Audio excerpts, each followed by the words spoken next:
At sa mga karagdagang pangulat sa ibayong dagat, arestado ang dalawang lalaki na sospek sa pagpatay sa isang border patrol agent ng US-Mexico. At isyu ng ekonomiya ng Amerika, unang naging paksa ng debate ni na US President Barack Obama at Presidential Mitt Romney. Iyan ang iba pang global lita ni Edwin Eusebio.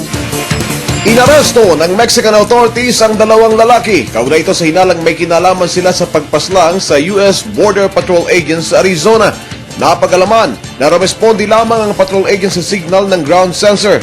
Ang pinatay na patrol agent ay isa sa tatlong mga nagpapatrolya sa 5 milyang international border ng US-Mexico.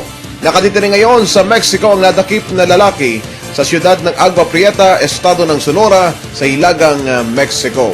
Samantala, ang issue ng ekonomiya ang unang naging paksa ng debate ni na US President Barack Obama at Republican challenger Mitt Romney. Inaasahang makakatulong sa mga botante na matimbang ang husay ng plataforma ng dalawang US presidentiables sa US election sa November 6. Kailangang umungos ni Romney sa debate upang maging positibong muli ang kanyang ranking sa survey. Sa ngayon ay lamang si Obama sa ilang mga estado ng Amerika. Para sa Telebisyon ng Bayan, Edwin Eusebio.